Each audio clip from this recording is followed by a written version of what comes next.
Yun po yung binabanggit sa Senate hearing kahapon. So kung hindi po mastermind, tanong ko lang po kasi para zero po yung nag-utos. Ayun na lang po yung word. We have to correct that. May mastermind ba tayo na dinig? Kasi for us, it's medyo negative yung dating.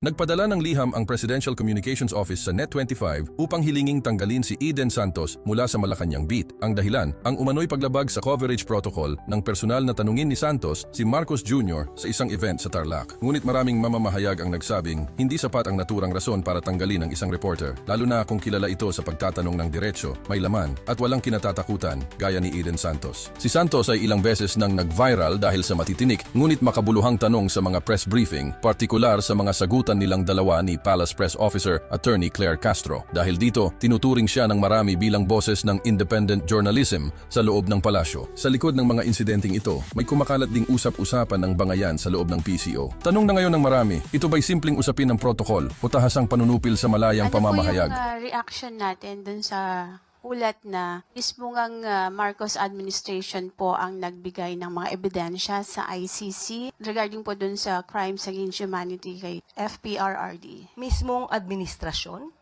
Administrasyon ng... The Marcos, yun po ang bangkit dun sa parang the two families are being at war na sinasabi ng ICC officer. But originally first they are at peace. So, nabanggit nila doon na ang Marcos ang nagbigay ng mga evidence at willing na raw pong makipag-cooperate or prepared to cooperate ang Pangulong Marcos. Mas gugustuhin po natin kung mas kompleto po ang detalye ng inyo pong tinatanong. Sino, kung meron man, sa pamilya Marcos ang nagbigay ng mga dokumento.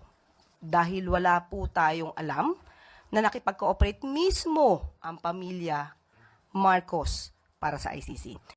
Doon po sa nabanggit ninyong 7 pisong baba ng Duterte administration, pwede po ba ninyong i-clarify yun kung talagang 7 piso, gagawin 7 piso kada kilo yung bigas that time, or yung sinasabi po ng dating Pangulo na reduce o bawasan lang ng 7 piso yung presyo po ng bigas? Nasa news na po yan. Maaari po niyong i-refer po ang news patungkol po dyan. So, malinaw po na reduce po yung nabanggit. Pero kayo sabi ninyo sa inyong vlog po ba yun or whatever, yung 7 piso, sabi niyo pangako 7 piso at parang sort of ganun. Pwede po bang linawin lang natin yun para hindi naman na pagmula ng fake news? Sa vlog po ba? Nakita, napanood po sa Hindi po yata yun nabanggit sa press briefing. Opo, hindi po sa press briefing. Parang you're talking na pinapakita nyo pa yung SONA something ni PRRD. Para lang po magkaroon ng sa halip Hindi na... po yung pahayag ng Pangulo. Nandito po tayo sa ating press briefing para ihayag po ang direktiba, announcements ng... Ano natin gagawin yun? Si Eden pa naman ang pinakamatinik nating reporter. Yun na nga po. Paano ko isa-substitute yan? Saan ako hahanap pa? Naniniwala ako talagang magaling si Eden Santos Suarez. Pinangingilagan siguro. Dismayado si Senador Rodante Marcoleta sa naging hakbang ng Presidential Communications Office na ipatanggal ang reporter ng Net25 na si Miss Eden Santos. Sabi mo, merong protocol na bawal ang ambush interview sa ating Pangulo? May ganun po na pakiusap sila na kung maaari, wala tayong ambush interview, maliban lang gustuhin ng Pangulo na yun naman pala eh. Bakit talaga? Ayaw ba ng Pangulo na ma-interview siya? O sila lang ang gumagawa ng paraan? Baka naman ang Pangulo nakahanda namang magpa-interview. Sila lang. Yun nga yung sinasabi ko, yung protocol ba na yan pinag-aralan at yan ba'y sinang-ayunan ng lahat ng mga reporters na may kinalaman dyan? Parang yun ata sa kanila, request yun, Sen eh. Parang protocol, request basically. Unang-una ako, personal. Opo. Kung hihilingin nila si Eden Suarez Santos ay ilipat at alisin doon. Paano natin gagawin yun? Si Eden pa naman ang pinakamatinik nating reporter. Yun na nga po. Paano ko isa-substitute yan? Saan ako hahanap? Magkaroon sila ng chance or forum na maipaliwanag kasi may mga kababayan naman tayo, siyempre, na nagtatanong din. Hindi madalas mangyari ang ganito. Isang reporter na diretsong tinanong ang Pangulo at hindi natakot mag-follow up sa palasyo. Si Eden Santos yan ng Net25. Una, sa isang event sa Tarlac, nagtanong si Eden kay President Marcos. Mr. President, marami pong event sa Tarlac at mukhang paulit-ulit. Ito po ba ay bahagi ng pagpapakita ng suporta sa mga kaalyado sa lokal na pamahalaan? Maraming netizen ang pumuri sa tanong dahil may bahid ito ng political observation. Ang sagot ni BBM? Ang ginagawa natin ay bahagi ng ating national project rollout, hindi lang dahil sa Tarlac sila. Pangalawa, sa Malacanang press briefing, muling umingay ang pangalan ni Eden nang tanungin niya ang tungkol sa isang Chinese Pogo student na umano'y nakapag-enroll sa international school kahit may deportation order. Sagot ng PCO, kailangan muna ng full verification. Hindi kami pwedeng magbigay ng opinyon sa incomplete na impormasyon. Pangatlo, pero bakit nga ba pinag-uusapan si Eden Santos? Dahil sa paninindigan niya bilang mamamahayag, hindi siya natatakot magtanong kahit pa sa presidente o sa palasyo. At para sa maraming Pilipino, kailangan natin ng ganitong klaseng media. So far po wala pa kayong na-verify na masabi na ito talaga ay nagpapakalat ng fake news. Troll army po itong mga ito. Wala pa po in particular, pero inaaral na po namin. Kaya po yung mga ibang mga sinasabi nating fake news ay atin pong sinasagot hanggat sa makakaya natin. So hindi naman din po kayo kabilang doon sa mga masasabing nagpapakalat din ng fake news since wala naman po palang mga verified batayan yung inyong mga sinasabi. Thank you, Clay. Eden Suarez. Yes, good afternoon po. Bagaman mayroong mga pagbaba sa presyo ng langis ngayon na nabanggit ng DOE, mataas man o mababa po yung langis ay mataas pa rin ang presyo ng mga bilihin. Ano po yung mga specific na hakbang o direktiba ni Pangulong Ferdinand Marcos Jr. para po mapigilan yung patuloy na mataas na presyo ng bilihin? Hindi na lamang po yung pork ngayon, maging yung manok ay tumataas din po ang presyo. Noong nakaraang buwan po ay nagkaroon po ng report ang PSA na may mga goods na bumababa po ang presyo. Hindi naman po lahat ng mabibili sa merkado ay mahal. At tandaan po natin, pati po ang presyo ng bigas ay bumababa na rin. At may ginagawa po, ayon na rin po sa direktiba ng Pangulo. Ang isa po na mababanggit ko po na ginawa po at naging successful po, si DI Secretary Cristina Roque, ay nagkaroon po sila ng kasunduan ng Canned Sardines Association of the Philippines kahapon po, June 23, 2025, at napagkasundoan na hindi po itataas ang presyo ng dilatang sardinas. So, sa ngayon po, at ang sabi nga po, mananatili na 21 pesos ang suggested retail price ng bawat 155 grams na lata ng sardinas. So yan lang po muna maiulat ko at hihingi po tayo ng karagdagang ulat sa DTI kung ano pa po ang maaari nating maibahagi. Umabot na sa 4,027 barangays ang naideklarang cleared sa illegal drugs. May we know po kung anong mga barangay, kahit ilan lang po, no? Yung 427,000 na binabanggit ninyo na na-cleared na sa illegal drugs. Okay, sa ngayon, yan pa lang po ang ating natanggap at wala po tayong detalye patungkol sa barangay. Hingin po natin mula sa PIDEA at ibang law enforcement agencies yung sinasabi po nating barangay. Mr. President, did you not ask them not to sign the impeachment complaint? Since sabi niyo po na napakiusapan niyo sila. Nobody filed. None of the members of the parties that we are in alliance with filed an impeachment complaint. Yes po, sabi niyo napakiusapan niyo sila na wag mag-file kaya wala po nag-file na kaalyado ninyo. Hindi niyo rin po ba sila napakiusapan na wag mag-sign dun sa itinransmit sa Senado? Ay, wala na akong pakialam doon. Tapos na, it's already in the House. That's the House decision. Yung congressman ang magde-decide kung ano yung gagawin niya. Una, sino po ba nagsabing edited?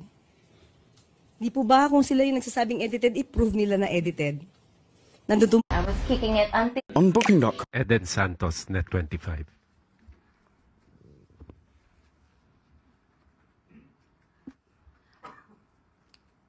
Gaya din po na nabanggit nila, Yusek, good morning po.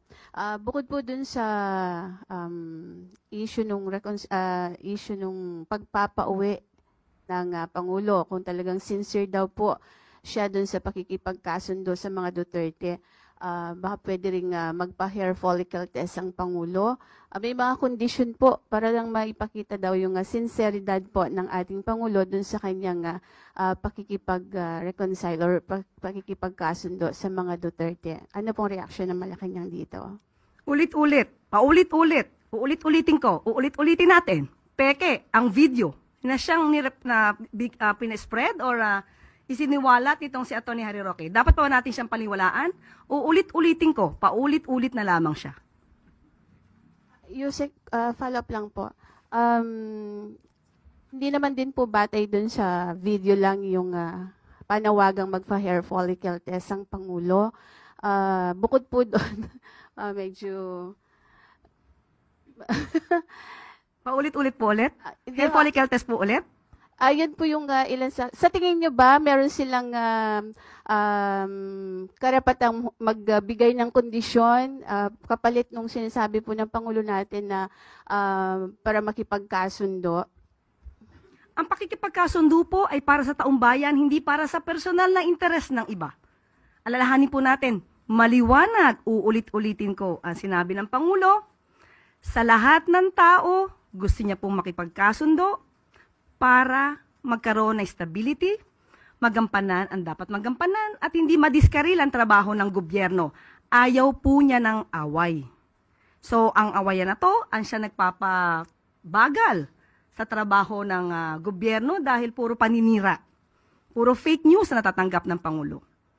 So, ang pakikipagkasundo sa lahat, hindi lamang para sa mga Duterte, ay tama lang po na gawain ng Pangulo bilang ama ng bansa.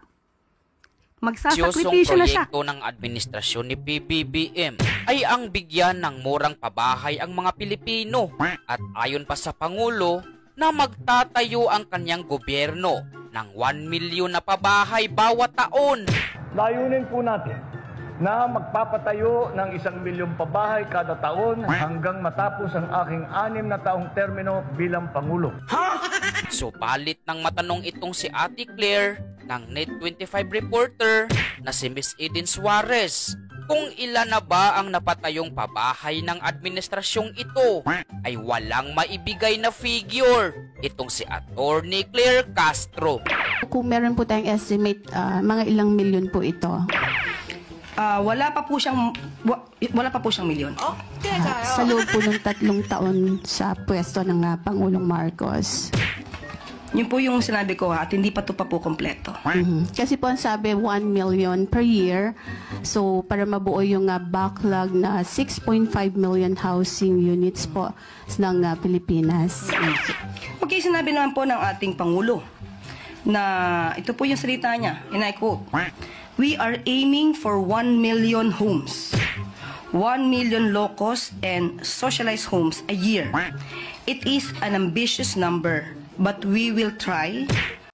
Muling nasusubok ang kredibilidad ng Malacanang kasunod ng naging pahayag ni Presidential Communications Office Undersecretary Claire Castro na paulit-ulit umanong nagiging source ng fake news si Vice President Sara Duterte. Ayon kay Yusek Castro, ilang ulit na raw nagsalita si VP Sara ng mga pahayag na hindi umano totoo. Kabilang na ang isyu ng 20 pesos na bigas na anyay pambabatikos lang sa administrasyon. Nag-ugat ang bangayan ng dalawang opisyal matapos muling sabihin ni VP Sara ang kanyang kontrobersyal na pahayag na garbage in, garbage out laban sa mga Castro, kabilang sina Franz Castro ng ACT Teachers Party List at Yusek Claire Castro. Dahil dito, hindi maiwasan ng publiko na batikusin at ibalik ang sisi sa administrasyon ni Marcos Jr. na anilay unang gumagawa ng fake news na nagbibigay lason sa tiwala ng taong bayan sa gobyerno. Matatandaang ang Marcos admin mismo ang nangakong magiging 20 pesos ang presyo ng bigas, isang pangakong hanggang ngayon ay hindi pa natutupad. Bukod dito, binanggit din ng Pangulo sa kanyang nakaraang SONA noong 2024 na may 5,000 flood control projects na natapos ang pamahalaan. Ngunit nang sinubok mismo ng kalikasan dahil sa mga nagdaang pagbaha, lumutang ang tanong kung nasaan ang mga proyektong ito na sinasabi ni Marcos Jr. Hindi rin nakaligtas sa mata ng publiko ang pahayag ng Pangulo noong kasagsagan ng pagkubkob ng higit 5,000 pulis sa religious compound ng Kingdom of Jesus Christ sa Davao City, kung saan iginiit niyang walang ni isang pulis na pumasok sa loob na may dalang armas. Taliwas ito sa aktual na pangyayari matapos mamataan sa isang viral video ang dating hepe ng CIDG at ngayon PNP chief na armado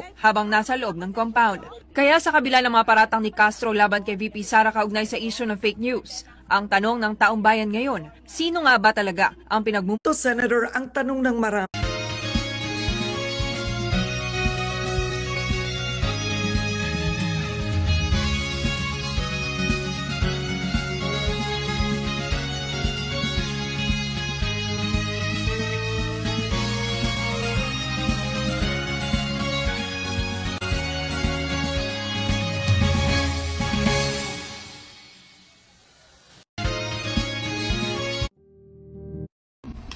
Sinabi po ni Secretary Boying Remulla ng Department of Justice na nakikipagtulungan ang kanyang kagawaran sa ICC para protektahan ng mga witnesses sa kasong crimes against humanity ni Pangulong Duterte.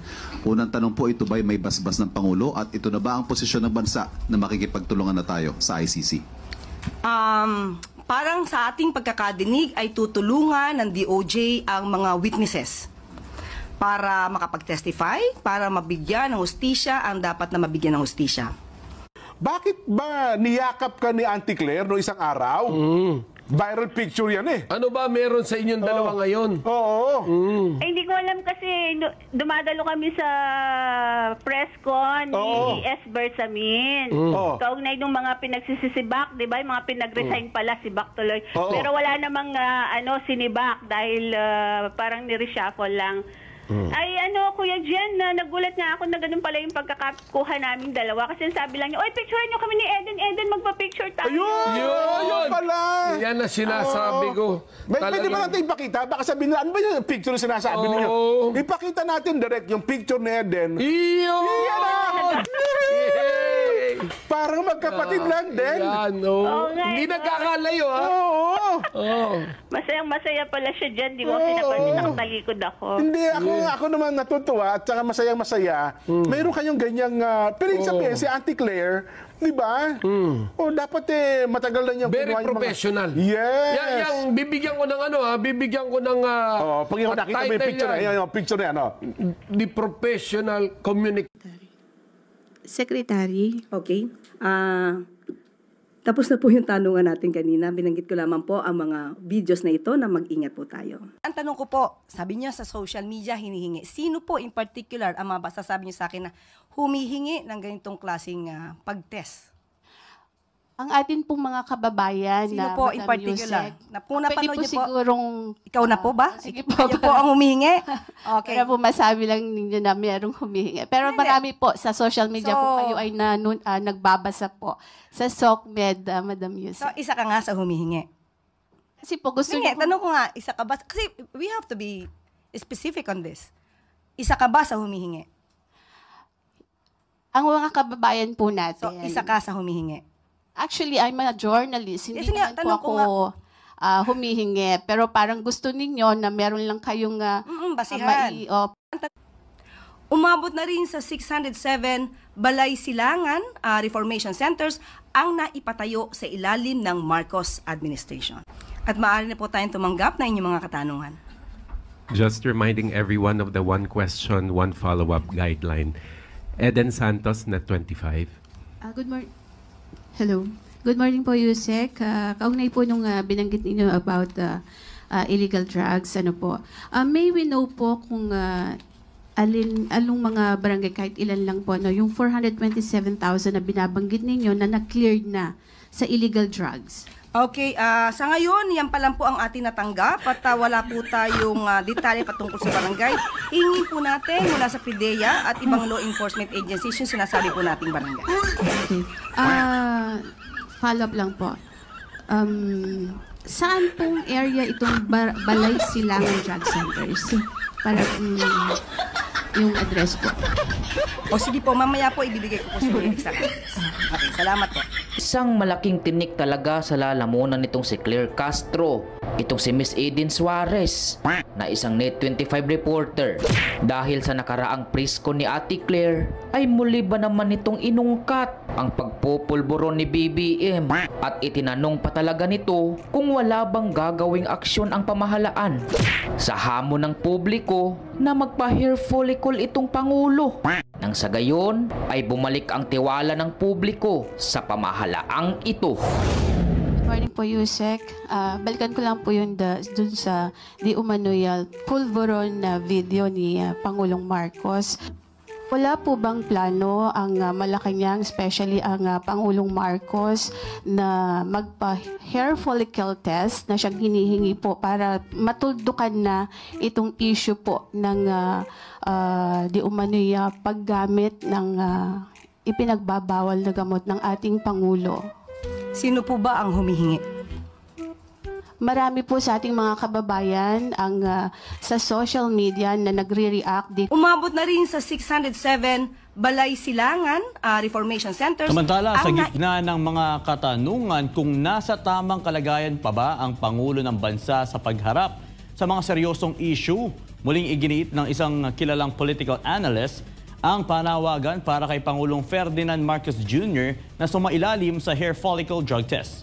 Aniya, malinaw na sa mga ikinikilos ng Pangulo mula sa mga hindi inaasahang pahayag hanggang sa tila magulong tindig sa mga polisiya na may kailangan siyang sagutin at ipaliwanag sa taong bayan. Si Carlo de la Peña magbabalita. Kaliwat kanan pa rin ang issues na kinakaharap ng Administrasyong Marcos Jr. mula sa hindi pa rin nare-resolbang krisis sa bigas, mga problemang pang-ekonomiya, kontrobersyal na polisiya sa foreign relations at ang lumalalang usapin ng katiwalian. Patunay ng kanyang pagkadismaya, isang maanghang na komento ang binitiwan ng veteranong political analyst na si Adolfo Caado Paglinawan. Aniya, sa halip na malinawan at maresolba na ang mga isyong ito, lalo lamang umanong lumalabo ang direksyon ng pamahalaan sa ilalim ng kasulukuyang liderato. Hindi maintindihan itong ating Pangulo. Sala sa lamig, sala sa init. No? So, anong konklusyon na lumalabas sa mga taong bayan? Wala siyang sa sariling bait. Ayon kay Paglinawan, kapansin-pansin ang layo na mga ginagawa ni Marcos Jr. sa kanyang mga pangakong binitiwan noong kampanya sa 2022 elections. Kabilang narito ang pagpasok ng foreign investment, pagpapalago ng ekonomiya lalo na sa sektor ng agrikultura, pagbagsak ng presyo ng bigas sa 20 pesos kada kilo, pagsugpo sa korupsyon at pagpapatuloy ng legasiya ng dating Pangulong Rodrigo Duterte. So, this has formed a pattern. Hindi lamang tatlo, marami.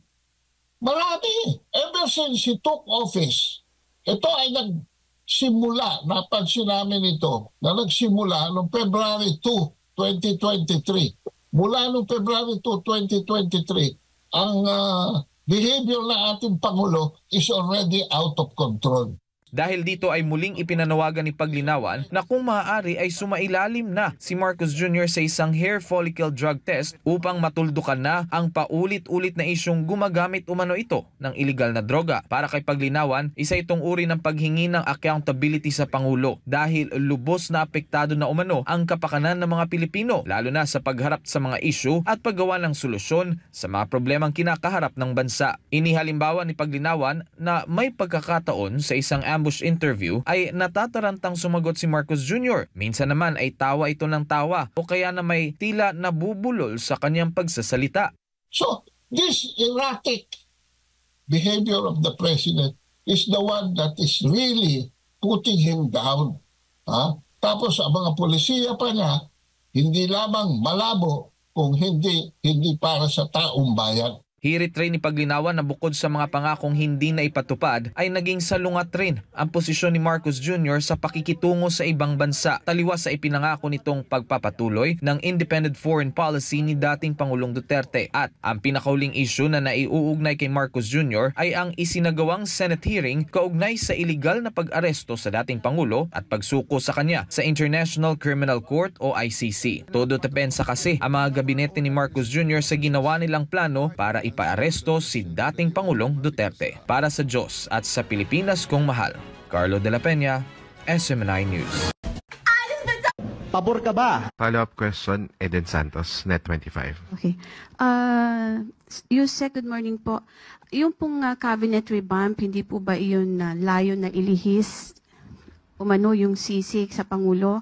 Dahil kung binabanggit niyo po na yung performance ng ilang mga cabinet secretaries since sila po ay nagsisilbing alter ego ng Pangulo, hindi po ba parang sa kanya rin yun na babalik? Kaya nga po tatanggalin. Gago! Para po mas mapaganda pa ng Pangulo ang performance ng kanyang administrasyon.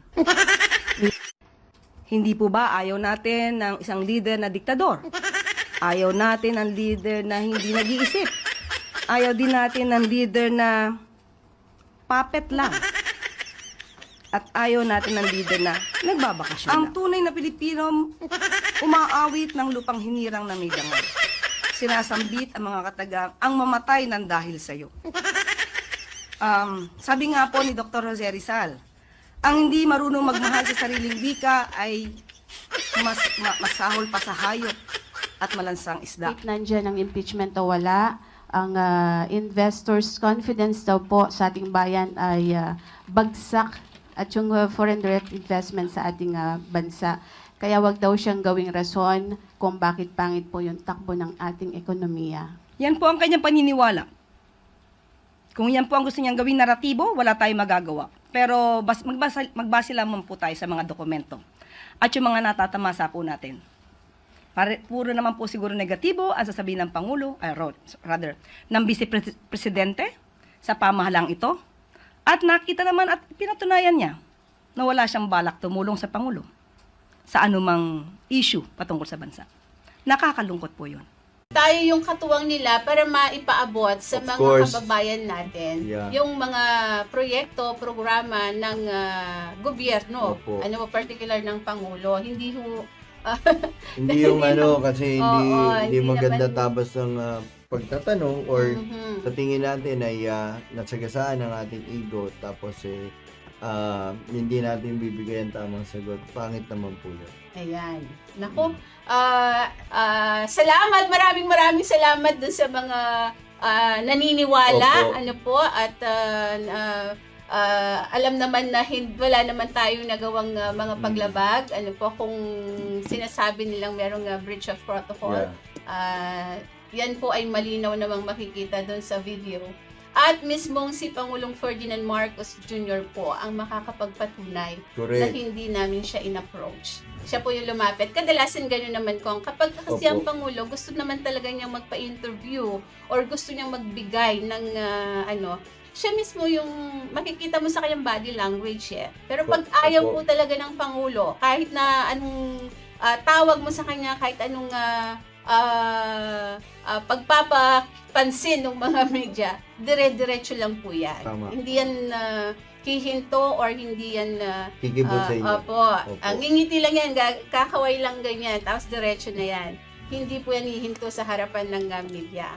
Unless na talagang meron siyang gustong sabihin or lalo na yung pagkakataon na yun ay magandang pagkakataon na mas i-elaborate pa niya, ma-expound pa niya yung event, hindi po ba? Siya na po mismo nagbibigay ng statement. Ayun. So, pag may mga reporter na nagtanong, hindi po natin, lalo kung sasagutin naman ng Pangulo. Hindi po ba? Parang yun yung way na mas maipapaliwanag din ng gobyerno ng Pangulo yung kanyang mga ginagawa. Hindi naman dahil meron naman bago naman magsimula ang isang press briefing sa inyo sa Malacanang, meron talagang nire-review kayo ng protocol di ba? Sa hindi press pwedeng ambush, hindi pwedeng andito maglalakad ng presidente, dito lang ang media. Yes, may ganun po. Pero I don't think na sa tagal ko rin na, of course, na nasa media rin at nasa gobyerno, di ba? Nakikita ko na pagka ang isang mga beat, lalong-lalo na sa close ng presidente, hindi naman talaga sila yung lumalabag sa protocols. Yan. Yes. Siguro hindi lang nakita ng tamang dahilan ng kung paano pasipakin. Joke lang. Siyempre kami po ay mga Pilipino rin. As a journalist, gusto po namin na hindi fake news. Yun pong aming ibabalita sa taong bayan. Okay, so humihingi po si Attorney Vic Rodriguez, di ba matagal na rin naman yung hinihiling niyang hair follicle test. Okay, tanong po natin. Ano po ba ang basihan para sa paghingi at i-demand sa Pangulo ang isang hair follicle test? Ito po ba'y may pagbibintang na siya ay di umanong gumagamit ng illegal na droga. Kung may pagbibintang, liliwanagin po natin, kung may pagbibintang sa Pangulo, yung nagbibintang ang dapat na magpatunay kung may ginagamit man o wala.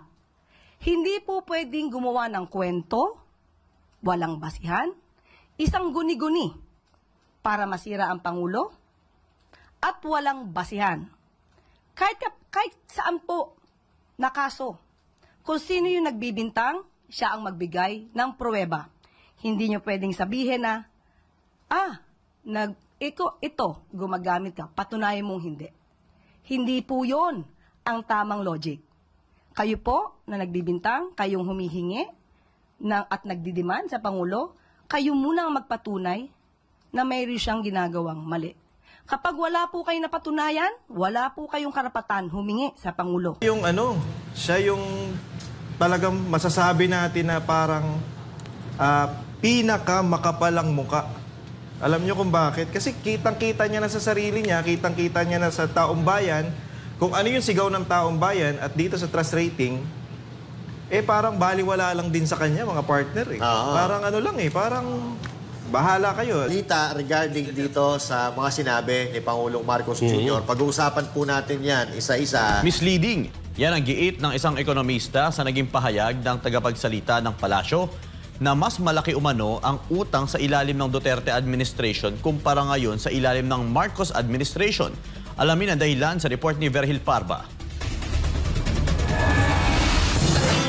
Para sa isang political analyst, tila wala ng ibang ginagawa ang palasyo kundi sirain at sisihin ang mga Duterte mula nang maupo si Palace Press Officer Claire Castro sa Malacanang. Alamin ang detalye mula kay Vergil Parba. Nakakahiya dahil ginagawa itong part and parcel ng presidential communication. Napakababang uri ng pagpapaliwanag. Ganito inilarawan ng political analyst na si Professor Malu Tiquia ang mga ginagawang pahayag ng Presidential Communications Office o PCO sa eksklusibong panayam ng SMNI Radio. Ang komentong ito ay kasunod ng pagtuligsa ng Press Secretary ng Malacanang na si Attorney Claire Castro sa naging biyahe ni Vice President Sara Duterte sa Australia, kung saan sinabi nito na kung ito ba ay pang-personal o pang-bayan. Ayon pa kay Tiquia, mula nang italaga si Attorney Claire Castro sa PCO ay tila wala ng ibang misyon kundi atakihin at siraan ang mga Duterte, kaya tinawag niya itong attack dog. Yan ay proof na ang role niya from the very start ay bastusin ang pangalawang Pangulo, sirain ang mga Duterte. Since February nang pumasok yan, wala namang default na sinabi ang attack dog na yan eh. Pagdidiin pa ng propesor na wala nang ibang nakikita ang PCO kundi ang pagbintangan na lang palagi ang mga Duterte sa bawat kapalpakan ng kasalukuyang administrasyon. Nag-e-end siya na Duterte at bine-blame niya ang Duterte. Maling-mali naman yan kasi nakita mo dyan, nandyan ang Malacanang Palace, nandyan ang Philippine flag, nandyan ang Presidential Communication flag. Ginagamit itong podium na ito para manira. Yun, ganun na bang kababa ang presidential communication? Isa rin sa mga puna ni Tiquia ay ang tila pagiging tamad ni Castro na di man lang anya nagre-research. Halimbawa na lamang ang isyu ng pag-repair ng San Juanico Bridge na ani Castro ay hindi anya ito nakaranas ng pagkukumpuni kailanman. Ngunit kung susuriin o kung nag-research daw si Castro, malalaman ito na 2 beses nang ni-repair ang San Juanico Bridge. Nanumpa bilang Undersecretary ng PCO at Press Officer si Attorney Claire Castro noong Pebrero 24. Ito si Vergil Parba, ang inyong citizen correspondent, nag-uulat para sa Diyos at sa Pilipinas nating mahal. Under fire na naman ang opisina ni Secretary J. Ruiz matapos sumulat ang PCO sa Net25 para alisin sa Malacanang Press Corps ang reporter nitong si Eden Santos. Lumabag daw kasi si Santos sa coverage protocol nang lapitan si PBBM sa isang event sa Tarlac kamakailan. Nababahala naman ang MPC sa insidente at tinawag na clear overreach ang ginawa ng PCO. In limbo pa rin si Secretary Ruiz sa ngayon, bagamat itinanggi niya na wala siyang nababalitan, siya'y sisibakin ng Pangulo. Maingay ang balitang papalitan na siya ni Corporate Communications Executive Dave Gomez. Magandang tanghali, magandang Malacanang Press Corps. Welcome sa ating press briefing ngayong araw. Simulan natin sa magandang balita na dala ng administrasyon ni Pangulong Ferdinand R. Marcos Jr. sa bagong Pilipinas. Pwede nang mahanap sa Google Maps ang West Philippine Sea.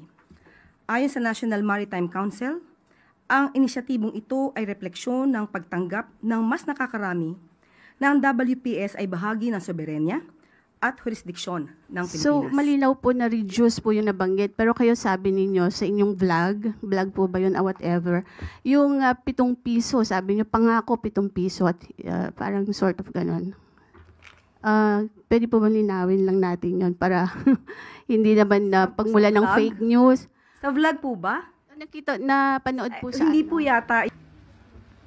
Good afternoon po, Yusek. Ang impeachment po against Vice President Sara Duterte ay kasama yung confidential funds na sinasabing hindi niya raw maipaliwanag ang kung saan ginastos. Alam naman po natin na merong nakaambang impeachment against President Ferdinand Marcos din, ang Duterte Youth. Ang sinasabi po, ang Pangulo ay may pinakamalaking confidential funds sa budget ng gobyerno. Ito po bang prosesong pinagdaanan ng impeachment against BP Sara ay ganito rin pong proseso ang maaring pagdaanan din if in case po na ma-file na sa House of Representatives yung impeachment against sa PBBM? Nasa kamay po iyan ng House of Representatives. At hindi po dapat natin ihambing ang naging sitwasyon ni Vice Presidente sa ating Pangulo. Unang-una po ay wala naman po yatang ginastos ang ating Pangulo ng 125 million pesos sa loob lamang ng 11 days. Pangalawa, nagkatrabaho ng maayos ang Pangulo. Nag-a-account ang Pangulo na naaayon sa batas. Ang tanong natin, nagkaroon ba ng notice of disallowance ang Office of the President patungkol sa confidential funds? Meron na ba tayong balita na gumagawa ng mga questionable receipts ang Office of the President patungkol sa confidential funds? Humingi rin ba ang Pangulo ng mga certificate mula sa AFP para pagtakpan ang nagastos na 15 million di umano patungkol sa Youth Summit na inamin naman ni Attorney Michael Powa na siyang ginawa nila para sa DepEd. 15 million pesos? Wala kayong pressure na nararamdaman considering yung open letter sa inyo ng UP Law School, De La Salle, San Sebastian, na lahat ho nananawagan sa inyo na immediately action na itong impeachment case. Nasan sila nung hindi naman ginawa yan ng Senado noon? 3 impeachment complaints lamang ang nakarating sa Senado. Una, yung kay dating Chief Justice Corona. Hindi, kay dating Pangulong Estrada. Sumunod yung kay dating Chief Justice Corona, tapos yung kay dating Ombudsman Gutierrez. 3 lamang. Walang ibang impeachment na nakarating pa sa Senado. Sa kaso ni dating Pangulong Estrada, pinagpaliban ng prosecutors yon, iniwan yung impeachment at functus officio, dinismiss ng Senado yon bagaman hindi tapos. Yung kaso ni Chief Justice Corona, pinagpasahan ng Senado. Yung kaso ni Ombudsman Gutierrez ay dinismiss ng Senado bago pa mag-trial dahil nagbitiw siya. Sa 3 kasong yon, nag-trial ang Kongreso matapos ang recess nilang nakaschedule. Walang pinagkaiba. Final yung impeachment complaint, ilang araw bago mag-recess ang Senado. Nag-recess ang Senado, nag-trial pagka-recess. Wala naman tayong narinig na reklamo nun mula sa iba't ibang grupo. Pabor siguro sila o kontra siguro sila sa impeachment nun, hindi ko alam. Pero sa kasong ito, yun din ang ginawa ng Senado. Final sa huling araw, yung ibang impeachment nga ay 1 linggo pa bago nag-adjourn, hindi naman nag-trial ang Senado. Ito, final sa huling araw, ilang oras bago. Kaya sinabi ko, magko-convene ng Senado pag-resume namin. At sinabi ko rin na ang magagawa lamang namin ay pag-issue ng summons dahil nga kulang na yung panahon at matatapos ang otoridad, authorization, kapangyarihan ng mga prosecutors pagdating ng June 30 dahil hindi continuing body ang Kamara. So hindi kayo magpapapressure, sir, kahit meron din mga rally. And then, Sinabi ko na yan din nung simula. Sinumang pabor sa impeachment o kontra sa impeachment, sinumang pabor kay VP Sara o kontra sa kanya, hindi ko papakinggan. Gagawin ko kung anong tama, nararapat at ayon sa konstitusyon at batas, ayon sa aming tingin. Kung ano ang tama.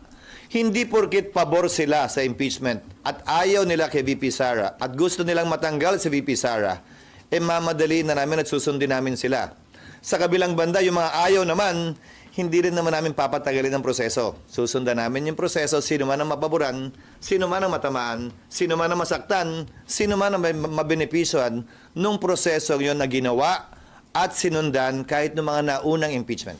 Wala kayong pressure. Sana mapagtuunan ng pansin ito ng ating national government, ng ating Pangulo. Ano po? Baka naman itong ulat na ito pagka kay Presidential Communications Office Under Secretary Claire Castro natin itanong. Baka maiba no? Maiba yung ang resulta. Tama naman yun. Biglang nagiging ang negatibo ay nagiging positibo sa kanya. Ang itim nagiging paputi na po. No? Patungo na sa pagputi. O, diba? Tanong natin ito sa kanya next briefing kung ano yung gagawin ng ating gobyerno. Pero pag tinanong mo, hindi po ba nadidismaya si Pangulong Marcos dun po sa report ng PSA na almost 19 million senior at junior high school graduates po ang hindi pala nakakaintindi nung po anong kanilang binasa. O, di ba?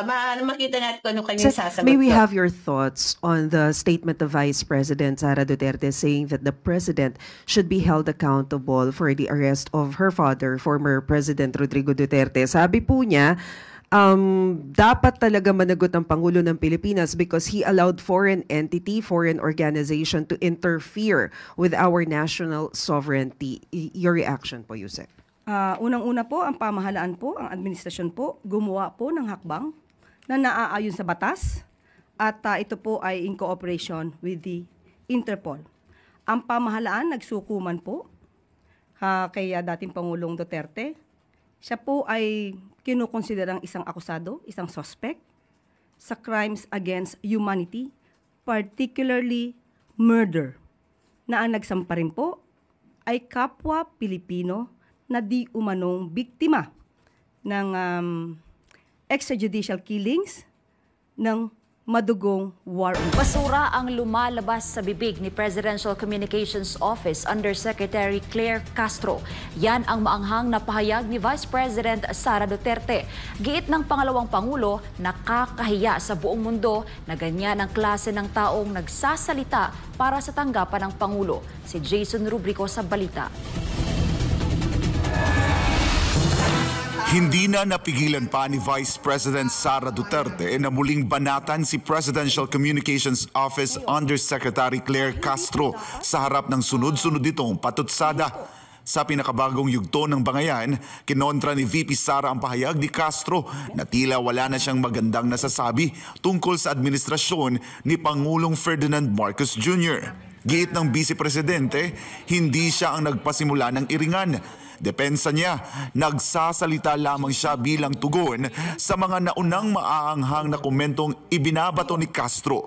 Mga pahayag na para sa kanya ay walang laman kundi puro basura. Ganun din naman sa kanya, ma'am. Sumasagot lang naman ako sa kanya. Hindi ako tao na kilala na unang nakikipag-away. Lagi ako ay sumasagot lang. At sinabi ko na yan dati, sabi ko, ano pa bang ma-expect natin sa pinsan ni Franz Castro na si Claire Castro? Parang ano lang yan, mami, parang sinasabi nila sa computer, garbage in, garbage out. So, pumapasok sa kanya, basura, lumalabas din sa bibig niya, basura lang.